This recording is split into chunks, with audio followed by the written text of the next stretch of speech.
Thank you for choosing American Pest CEUs. This course was prepared by Jack Launius. Pocket gophers, identification, and control. This course is about pocket gophers, their biology, and control.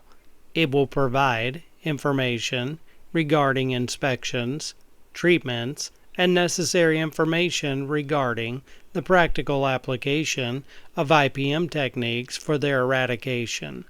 The focus will be on educating technicians about proper control while explaining the proper identification of these pests and symptoms of infestation. Pocket gophers, biology, trapping, and mating. Pocket gophers are fossorial rodents named for their fur-lined cheek pouches. Their cheek pouches or pockets are used for transporting bits of plant food that they gather while foraging underground.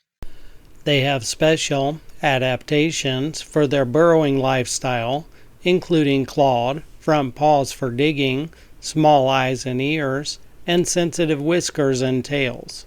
They're also able to close their lips behind their long incisors so they can use their teeth to loosen soil without getting any dirt in their mouths. Pocket gophers are medium-sized rodents that range in length 5 to 14 inches. Range. The most widespread North American species is in the plains pocket gopher, which is found throughout the Great Plains region. Several other species are found in the west and southeast. Loose, sandy soil with edible plant cover is the best habitat for pocket gophers. Often, this means pocket gophers make their homes in lawns and crop fields, much to the dismay of homeowners and farmers. Voracious pocket gophers can leave unsightly dirt mounds in yards, and they readily feed on ornamental garden plants. In their native range, however, pocket gophers are beneficial components of ecosystems. They move enormous amounts of soil every year and therefore help to aerate the soil. This is especially important when soil has been compacted by grazing livestock or agricultural machinery. The tunnels also serve to capture snowmelt and rainfall that would otherwise run over the soil surface and cause erosion. Abandoned tunnels provide habitat for a number of other species, and the waste left behind by pocket gophers fertilizes the soil. Diet: roots, tubers, and occasional above-ground plant provide all the necessary nutrients to these hungry rodents. Pocket gopher teeth are well adapted for their vegetarian diet. Their incisors are ever-growing, which compensates for the tooth wear incurred while chewing on hard, gritty materials. Pocket gophers also have flattened molars and premolars, which are perfect for grinding vegetation. They are the only natural force that seems to be able to limit the growth of quaking aspen. They can chew the root system back faster than they can grow back. Gophers reach sexual maturity about 1 year of age. How many offspring a female gopher has each year depends on how much water the area where she lives gets. Each litter typically has 5 to 6 pups and a gestational period of around a month. Pocket gophers are solitary animals that only come together in the spring and summer to breed. Young pocket gophers are born in nest chambers underground. The mother takes care of the young for several weeks before sending them on their way to construct burrows of their own. Pocket gophers generally live less than 3 years, which is typical for small rodents. Distinguishable differences. Pocket gophers are sometimes confused with their fossorial relatives, moles. There are several easy ways to tell the two groups apart. Moles have small teeth and tiny, unapparent eyes. Pocket gophers have long incisors that protrude from the mouth, and their eyes are easy to see. In addition, mole tunnels leave raised ridges in the ground, whereas pocket gophers' tunnels do not. Pocket gophers have yellowish-colored incisor teeth. These incisors are always exposed, even when their mouth is closed. Pocket gophers vary in length from 6 to 13 inches. The color of their fur ranges from light brown to almost black. They have short, hairless tails, which are very sensitive and used to guide them when moving backwards in a tunnel. Mounds are fan shaped and the entrance is sealed by a soil plug. The mounds are created when the gophers move excavated soil to the surface when tunneling.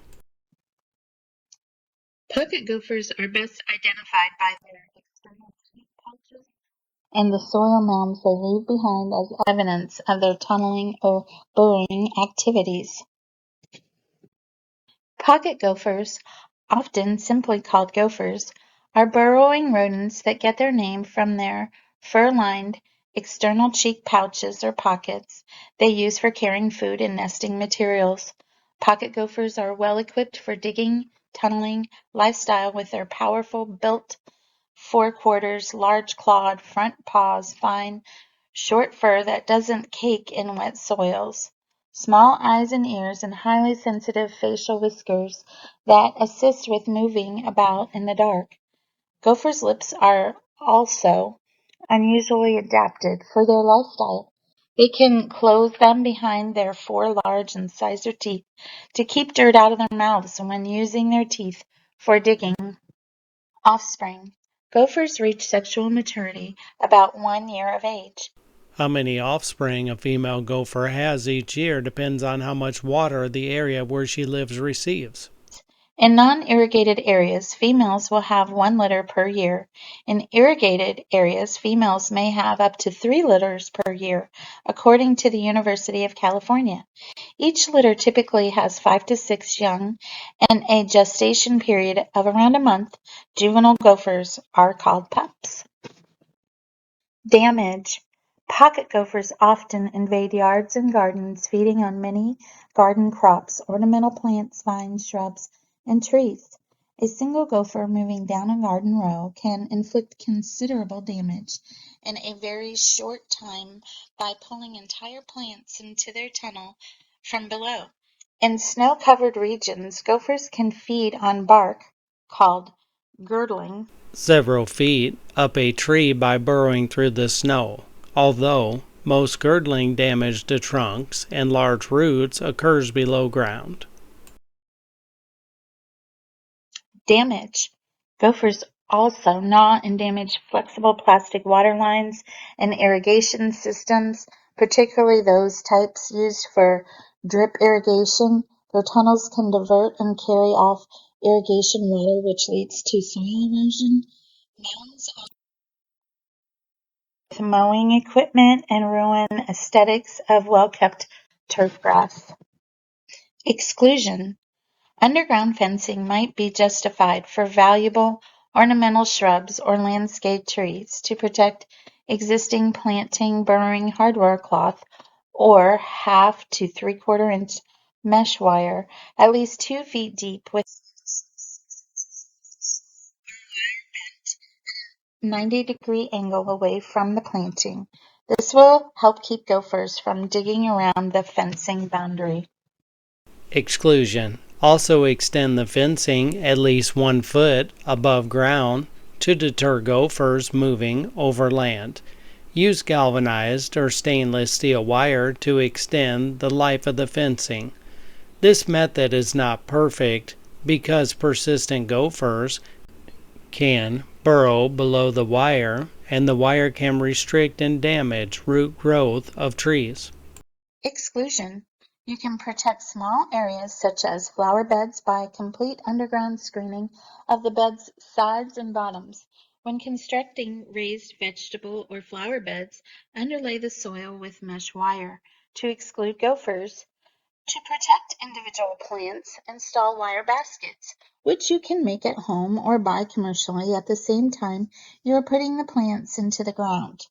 Use light gauge half to 3/4 inch non-galvanized steel wire for shrubs and trees that will only need protection while young. The wire will rust and disintegrate after several years, preventing growing roots from becoming strangled. Choose gets large enough to allow the roots to grow for several years. Exclusion. If your client is experiencing irrigation line damage from gophers, they can be discouraged by placing 6 to 8 inches of coarse gravel, 1 inch or more in diameter, around underground flexible sprinkler lines. Please see the gopher run system. Finding the runway. The main runway can be found by probing about 8 to 12 inches from the plug side of the mound. It is usually 6 to 12 inches deep. You will notice a drop of about 2 inches when you finally hit the gopher burrow. Probing for burrows. Successful trapping, baiting, and burrow fumigation require accurate location of the gopher's main burrow. To locate the burrow, you need to use a gopher probe. Probes can come in many shapes and sizes, but essentially need to be long and durable enough to allow the user to identify gopher tunnel systems through 4 to 12 inches of hard soil. A T-shaped probe works well, usually a 12 to 14-inch handle with a 3 to 3.5 foot rod with a slightly rounded point. Probing for burrows. To find burrows, first locate areas of recent gopher activity based on fresh mounds of dark, moist soil. Fresh mounds that are visible above ground are the plugged openings of lateral tunnels. You can find the main burrow by probing about 4 to 12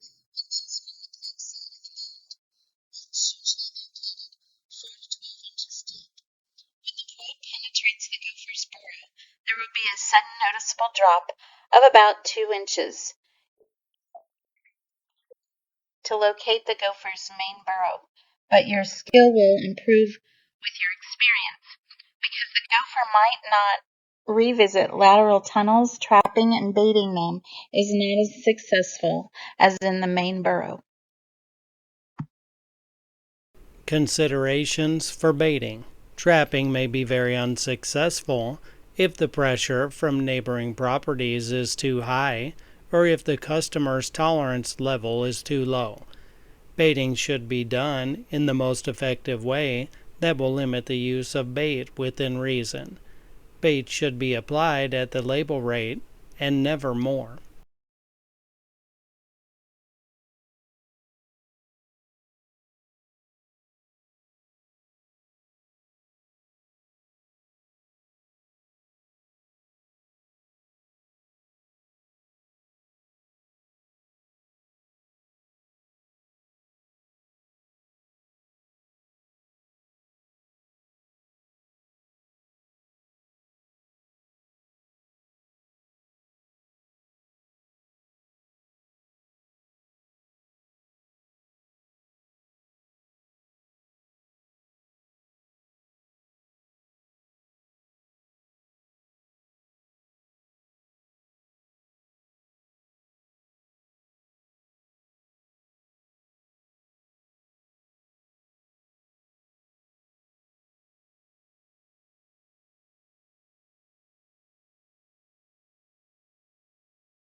Considerations for baiting.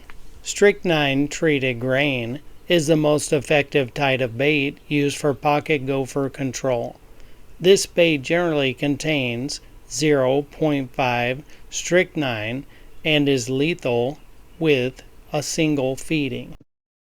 Strychnine-treated grain is a type of bait that is used to control pocket gophers, which are rodents that burrow underground and damage crops and plants. Strychnine is a highly toxic substance that kills gophers after a single feeding. Strychnine-treated grain baits can consist of mixtures of whole oats and cracked corn and grain sorghum, and 100% grain sorghum. The bait should be applied directly into the gopher's tunnel using a metal rod, a shovel, and a long-handled spoon or bait applicator. The amount of bait needed depends on the number of gopher burrows in an area. 1 pound of bait can treat 1 to 8 acres. A strychnine-treated grain bait should only be used in subterranean applications, not above ground, as it can harm other animals and humans.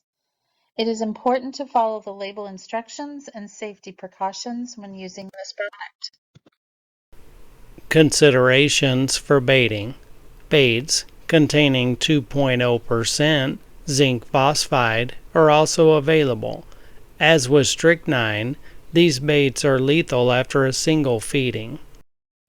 Let's take a look at the key points of some various gopher baits. ZP rodent bait AG. Restricted use pesticide due to hazards to non-target species. For retail use and use only by certified applicators or persons under their direct supervision, and only for those uses covered by the certified applicator certification. Active ingredient zinc phosphide 2%. Other ingredients 98%. ZP. First aid. Have label with you when seeking treatment advice. 1-877-854-2494. If you experience signs and symptoms such as nausea, abdominal pain, tightness in the chest, or weakness, see a physician immediately. For information on health concern, medical emergencies, or pesticide incidents, call the National Pesticide Information Center at 1-800-858-7378. If swallowed, call a poison control center doctor or 1-877-854-2494 immediately for treatment advice or transport the person to the nearest hospital. Do not give any liquid to the patient. Do not administer anything by mouth. Do not induce vomiting unless told to do so by the poison control center or doctor. First aid. Have label with you when seeking treatment advice. ZP 1-877-854-2494. If on skin or clothing, take off contaminated clothing. Rinse skin immediately with plenty of water for 15 to 20 minutes. Call a poison control center doctor or 1-877-854-2494 immediately for treatment advice. If inhaled, move person to fresh air. If person is not breathing, call 911 or an ambulance. Then give artificial respiration, preferably mouth to mouth if possible. Call a poison control center doctor or 1-877-854-2494 immediately for treatment advice. If in eyes, hold eye open and rinse slowly and gently with water for 15 to 20 minutes. ZP use restrictions for control of plains pocket gophers, southeastern pocket gophers, yellow-faced pocket gophers in non-residential lawns, ornamental golf courses, and parks. Bait must be applied directly to pocket gophers' underground burrow systems or into underground tunnels created by burrow builder machines. Do not apply bait above ground. ZP. Hand baiting. Place 1 teaspoon, 4 grams, of bait at 2 to 4 locations using a mechanical probe or similar device into the underground runway. After bait is dropped into the probe hole, cover the hole. Pick up and bury all spilled bait. Locating underground runways. Use a specifically designed gopher probe, a metal rod, a strong smooth stick, or other suitable implement to probe the ground 10 to 15 inches away from fan-shaped gopher mounds. Begin probing on the flat side of the fan. When the main runway has been entered, the probe will drop about 2 inches due to decreased resistance from soil. Applying bait to runways. Using a long-handled spoon or mechanical probe, drop 1 teaspoon, 4 grams, of bait into the main runway at each baited point.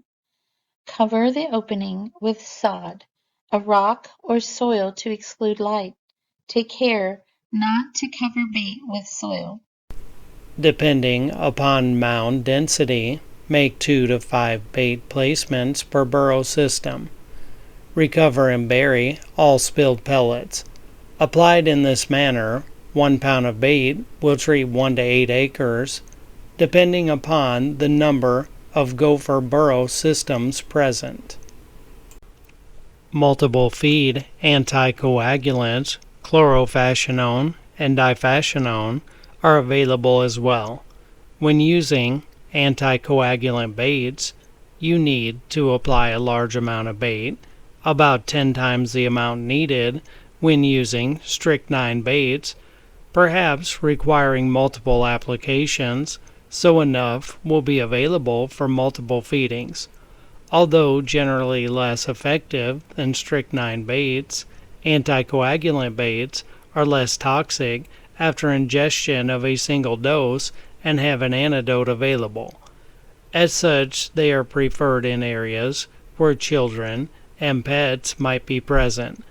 When using either type of bait, be sure to follow all label directions and precautions. Be sure to clean up any bait spilled above ground, as it could be hazardous to desirable wildlife and pets. Now we'll take a look at parts of the label for gopher getting type 2 bait. Difascinone, CAS, number 82666.005%. Other ingredients, 99.995%. Use restrictions. For control only of pocket gophers in and bordering crops, alfalfa, forage, hay, vegetables, and grains, rangelands, orchards and non-crop areas, forestry, plantations, golf courses, lawns, and other turf areas, levee, ditches, banks, nurseries, parks, and around agricultural buildings. This product may only be applied at the use sites and by the application methods indicated on this label. Do not place a bait in areas where there is a possibility of contaminating food or surfaces that come in direct contact with food. Do not apply bait above ground. Baits must be applied directly into the pocket gopher's burrowing systems. Remove or bury any bait spilled on the ground during application. Only for use in residential lawns and gardens in California. Use restrictions. Selection of treatment areas. Pocket gophers throw out low, fan-shaped mounds of earth from their underground tunnels. The tunnel entrance is plugged with soil and is found near one edge of the mound. The mounds are usually at the end of the short lateral tunnels, which connect with the main burrow system. The main burrow is typically 18 inches from the mound and within 10 inches of the surface. A single gopher burrow system will be about 50 feet in diameter. Application directions. Method 1. Use a pointed metal rod to probe for the main burrow. The probe will give when the burrow is penetrated. Remove the probe, insert a funnel into the hole. Apply half cup Gopher Getter Type 2 bait by Wilco into the burrow. Carefully plug the hole with leaves, grass, or similar material to prevent light from entering and soil from covering the bait. Make 2 to 3 applications per burrow system. Repeat treatment if fresh mounds appear after 2 to 3 weeks. Method 2. Use a long-handled teaspoon. Remove the plug from the mound. Carefully deposit 1/2 cup of Gopher Getter Type 2 bait by Wilco as far as possible into the burrow. Close the opening with soil, being careful not to cover the bait. Treat again if fresh mounds appear after 2 to 3 weeks. Application directions. Method 3. If using the substation underground bait station, place 1 pound of bait in the station, align the openings of the station with the tunnel system, then cover the station with dirt. Add bait to the station as necessary. Method 4. When using a hand probe applicator, such as the Wilco Gopher Getter Midget, insert the tip into the burrow system, taking certain to penetrate the tunnel. Follow the directions on the applicator and dispense half cup of bait into the gopher burrow.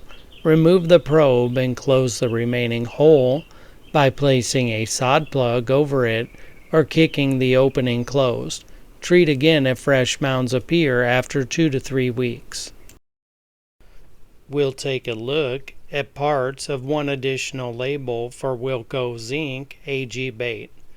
Use restrictions. For the control of plains, pocket gophers, Geomys bursarius, southeastern pocket gophers, G. pinnatus, yellow-faced pocket gophers, Papogeomys scastenops, and pocket gophers, Thomomys spp.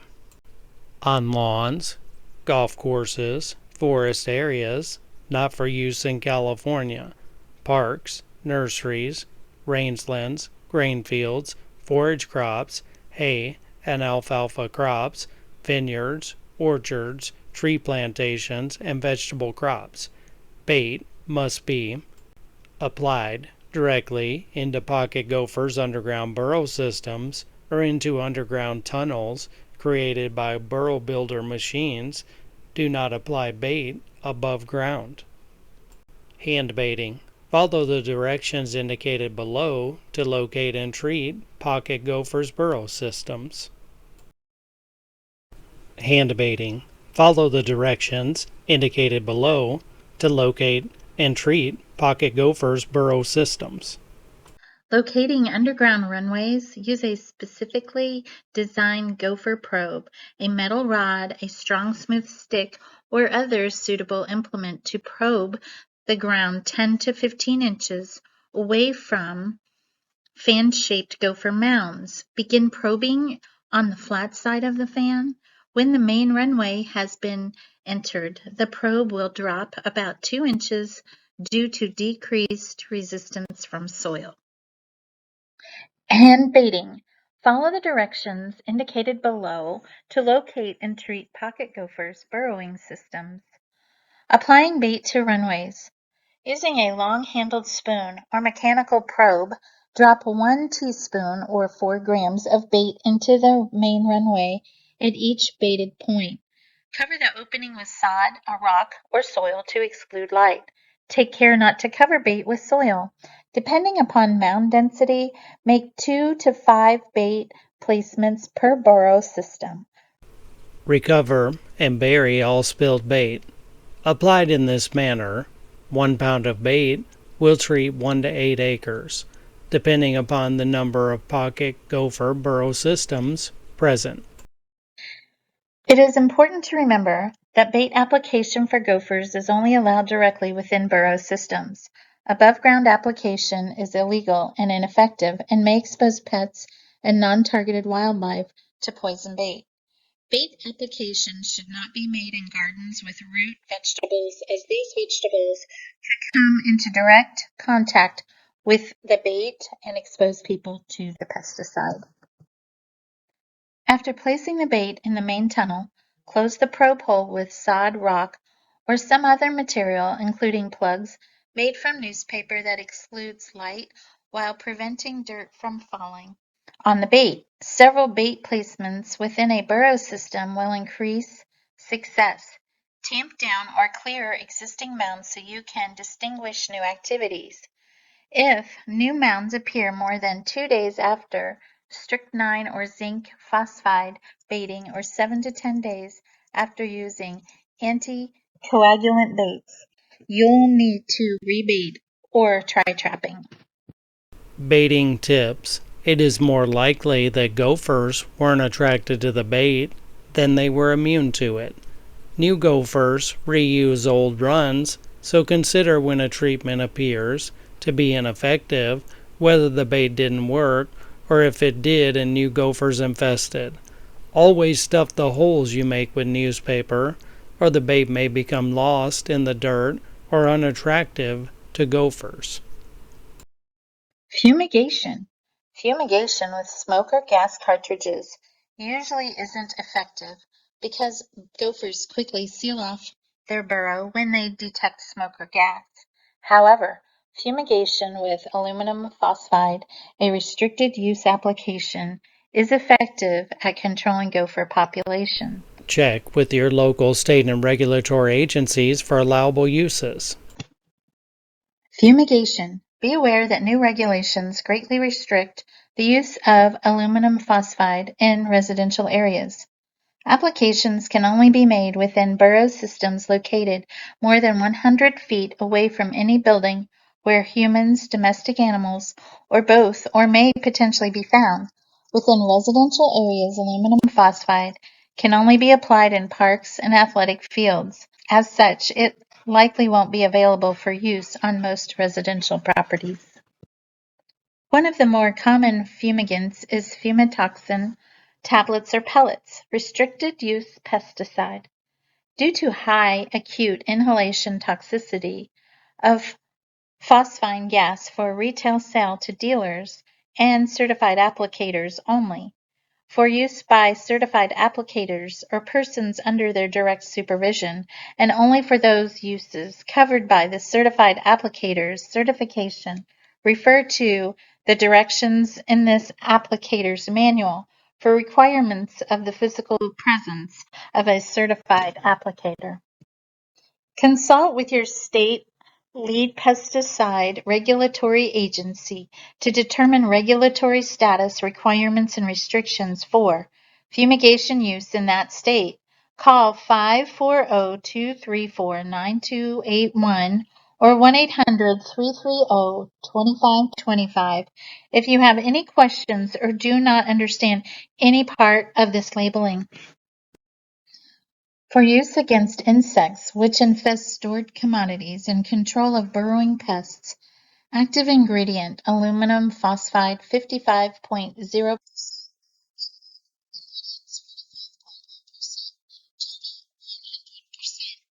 Keep out of the reach of children. Danger poison peligro. For burrowing rodents applications, the use of this product is strictly prohibited within 100 feet of any building where humans and or domestic animals do or may reside, on single or multi-family properties, and nursing homes, schools, except athletic fields, daycare facilities, and hospitals. Application directions for control of burrowing pest. For use by a certified applicator or person under their direct supervision, and who have been trained specifically for use of this product in burrowing pest control. Use application procedures appropriate to the type of burrowing system being treated. Dosage rates must not be exceeded under any circumstances. Inspect treated areas 1 or 2 days following treatment for signs of residual activity of target species. Treat all reopened burrows in the same manner prescribed above. This product must not be applied into a burrow system that is within 100 feet of any building where humans and or domestic animals do or may reside, nursing homes, schools except athletic fields, daycare facilities, hospitals, and other commercial buildings that are regularly occupied. Pack the treated entrance with crumpled paper and shovel soil to cover the paper. Using crumpled paper will prevent soil from covering the tablets or pellets and slowing down their actions. Rocks, clods of soil, cardboard, etc. may also be used for this purpose. Be sure to seal all untreated entrances by shoveling and packing soil and/or sod to completely seal the opening. For species with closed burrow system, pocket gophers and moles in some situations, locate the main underground runway by probing with a smooth-sided rod 12 to 18 inches from a fresh mound.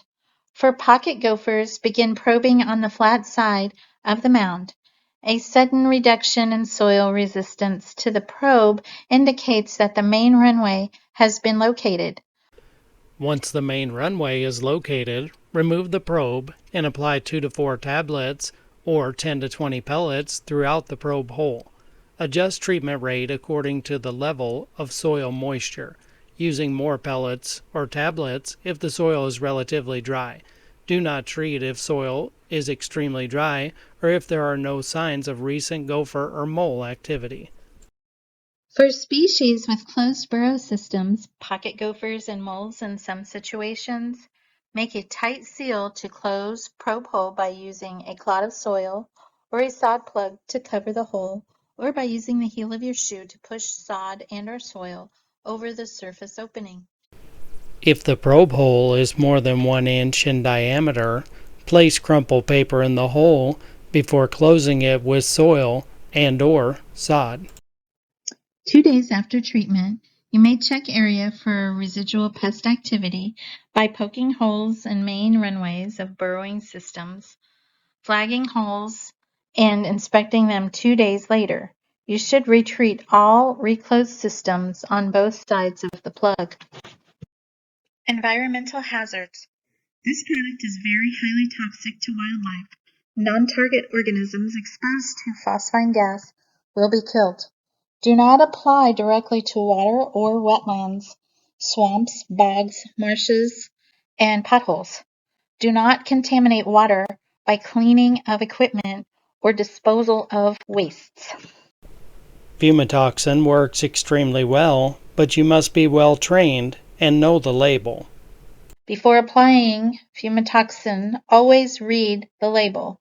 Before using this pesticide on range and/or pasture land, you must obtain the pesticide use bulletin for protection of endangered species for the county in which the product is to be used. The bulletin is available from your county extension agent, state fish and game office, or your pesticide dealer. Use of this product in a manner inconsistent with the pesticide use bulletin for protection of endangered species is a violation of federal laws. Trapping. For smaller infestations, the use of traps should be considered. Two common brand names are the Victor Easy Set and the Maccabee Trap. A common name for this style of trap is the two-prong pincher trap. In some instances, however, this may not provide the level of relief that the customer might be expecting. Trapping is a relatively safe and effective method for controlling pocket gophers. The most common are two-pronged pincher traps, such as the Maccabee, cinch, or gophinator, which the gopher triggers when it pushes against a flat, vertical pan or metal wire. Maccabee traps illustration from Salmon TP and R.E. Licklider, 1984, Wildlife Pest Control Around Gardens and Homes, Oakland, University, California Agriculture, Natural Resource Publication 21385. Trapping. To set pincher and box traps, locate the main tunnel with a probe as described above. Use a shovel, garden trowel, or ori-ori knife to open the tunnel wide enough to set traps. You will need to set traps in as many tunnels as are present, since you will not know which portion of the tunnel the gopher is in. Some consider box traps to be easier to use than pincher-style traps for inexperienced gopher trappers. However, setting box traps in the main tunnel requires more surface excavation than the pincher type traps, which is an important consideration in lawns and some gardens. Most experienced trappers find pincher traps easier to use. Trapping. After setting the traps, you can exclude light from the burrow by covering the opening with dirt clods, sod, canvas or landscape cloth, cardboard or plywood. You can sift fine soil around the edges of these covers to ensure a light, tight seal. Alternatively, you can leave the trap set uncovered, thereby encouraging gophers to visit these trap sites as they seek out these openings to plug. Gophers do not like open burrow systems. Trapping. According to UC Davis researchers, there does not appear to be much advantage to covering trap sets other than to eliminate access to humans and other non-target animals. Leaving trap sets uncovered will allow you to set traps more quickly and check them more easily. However, you should always cover trap sets when trapping in areas frequented by humans and pets. In general, it is recommended that you cover sets when using box traps, since gophers likely will plug tunnels before hitting the trigger wire of these traps if you leave them uncovered. However, some trappers prefer to leave the box traps uncovered when setting in lateral tunnels to encourage investigation by the gopher. Other control methods. Pocket gophers can easily withstand normal garden or home landscape irrigation, but you can sometimes use flooding to force them from their burrows, enabling you to use a shovel or a dog to kill the rodent. Good idea? Bad idea. Other control methods. Gas explosive devices are also available, but they are not only somewhat effective at controlling gopher populations. These devices ignite a mixture of propane and oxygen in the burrow system. Be sure to exercise caution when using these devices because of the potential for unintended damage to property. injury to users and bystanders, potential for starting fires in dry environments, and destruction of turf. Good idea? No, really good idea. Other control methods. Although many devices designed to frighten pocket gophers are commonly available, including vibrating stakes, ultrasonic devices, and wind-powered pinwheels, these rodents don't frighten easily, probably because of the repeated exposure to noise and vibrations from sprinklers, lawnmowers, vehicles, and people moving about. Good idea? Bad idea. Other controlling methods. Another ineffective control method is placing chewing gum or laxatives in burrows in hopes of killing gophers. Bad idea. Short story. Sometime around 2015, I was called out to a house in Beverly Hills for what the owner called a little gopher problem. After speaking with the homeowners, I went around to the backyard where they indicated they were experiencing the worst activity. They had a large yard by LA standards, about 1.5 acres. There was substantial activity, around 100 mounds or so. But that wasn't what intrigued me. There were white dots all over the ground. They were sticky and had a familiar odor. I remembered from my youth, but I couldn't put my finger on it. I asked the maid if she had any idea what the little white spots were. She grinned and said it was juicy fruit gum. I asked why was it all over the yard. She replied, to kill the gophers. Okay, being curious, I asked if she had any idea how many sticks of gum were out there, and she guessed about 1,000. The homeowner was told by the lawn maintenance people that juicy fruit gum would choke them when they swallowed it. As I surveyed the gopher problem further, it was clear that the juicy fruit gum method had failed miserably. The gophers seemed to be thriving, as evidenced by the numerous mounds and ongoing activity, it was clear that more effective solution was needed. I informed the homeowners that was using them to kill gophers was merely an unwise tale and wasn't an effective method at all. Instead, I recommended a combination of trapping and baiting to control the gopher population. Over a period of several weeks, the gopher problem gradually subsided. The number of mounds reduced significantly, and the homeowner finally found relief from the pest invasion. In the end, it was clear that relying on juicy fruit gum to solve the gopher problem was nothing more than a myth. The homeowners were relieved to have a professional handle the situation and were grateful for the effective trapping and baiting. Other control methods. One method that I have used for many years is Chase Mole and Gopher Repellent. It is available in a granular and liquid form. The formulation will depend on the area of treatment. If the label is followed, you should have good success.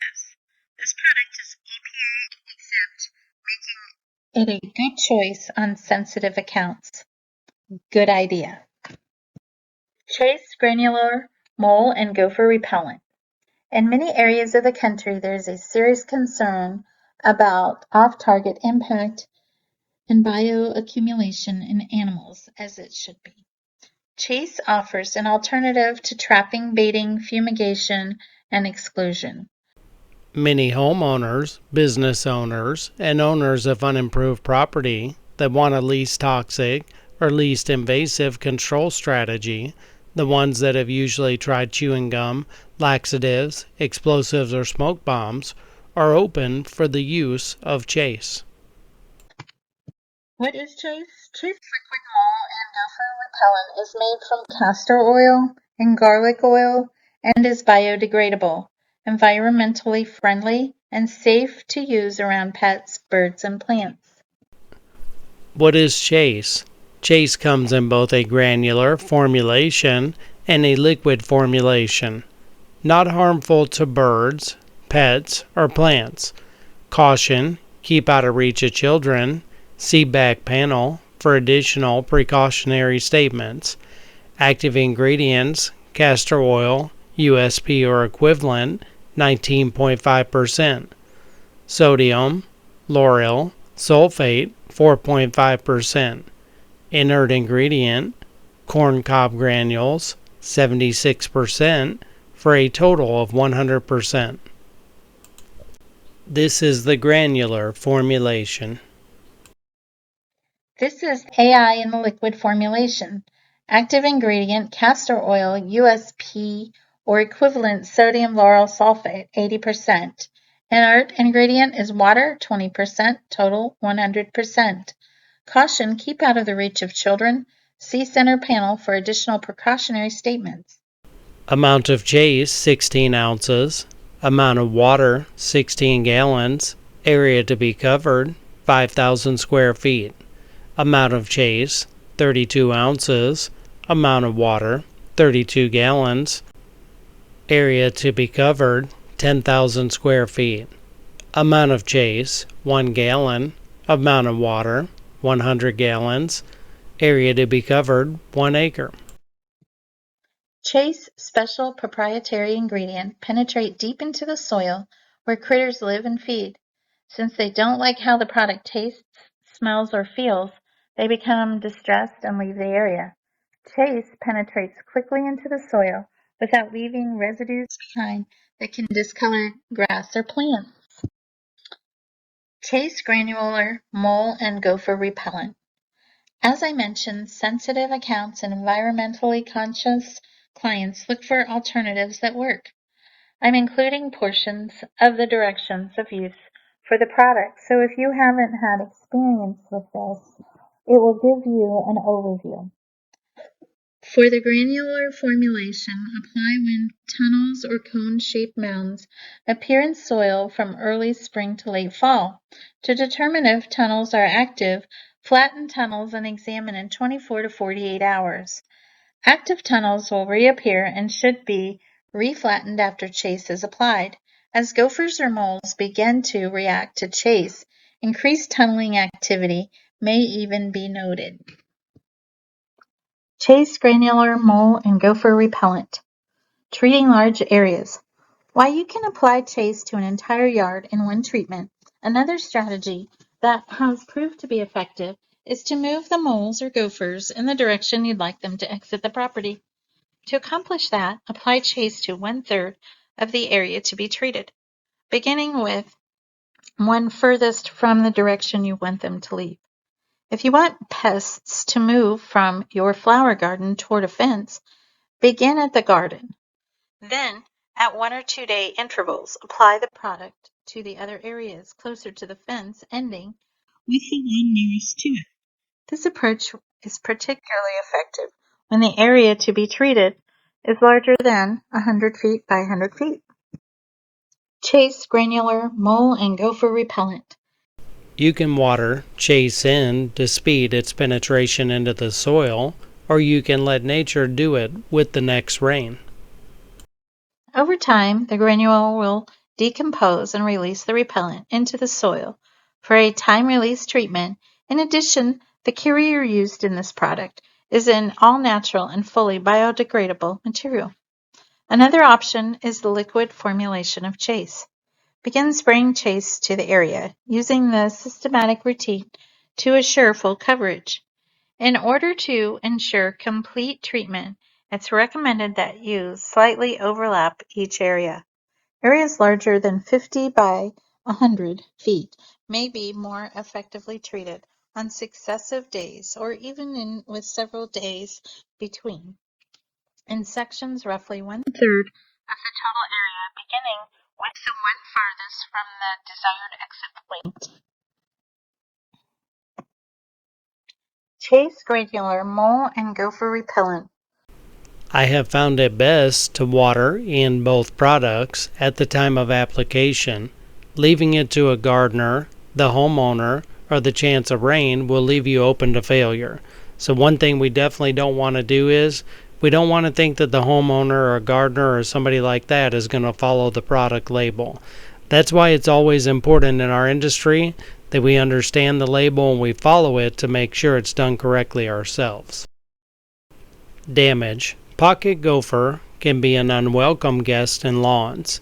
It is an expert burrower, and its habit of creating dirt mounds and vigorously tunneling through the soil on occasion leads to headaches with property owners, including impairment of drainage tiles and underground utility lines, weakening of embankments along ditches and dikes, damage to mowing equipment, and diminishing the general aesthetics of lawns and other manicured areas. Pocket gophers can clip and girdle the bark of trees and shrubs and can consume the underground and above-ground portions of various garden, commercial, and ornamental plants. Final thoughts. Consider drawing a map of the property. Include hot spots and suspected areas of ingress. This will help you identify new areas and areas with continuing issues. Make a mental note of what products have been used and verify with your office previous products used when problems persist. This is a very important note. Make sure you understand what products have been used and you measure how well they're working so that you know when you're going back to an issue like this that you know exactly what's been used and you can figure out what might need to be done in the future. If something's not working, obviously we need to switch up the product or we need to switch up the tactics. So always keep in mind it's a good idea to keep great records. You need to with pesticides anyways because you may need to switch up products or tactics. The use of trade names in this publication is solely for the purpose of providing specific information. American Pest CEUs does not guarantee or warranty the products named, and references to them in this publication do not signify our approval to the exclusion of other products of suitable composition. All chemicals should be used in accordance with directions on the manufacturer's label. Use pesticides safely. Read and follow all directions on the manufacturer's label. Congratulations, you have completed the course. Please proceed to the 20-question quiz. Please drop us a line and give us your comments on the course, pestceus@gmail.com.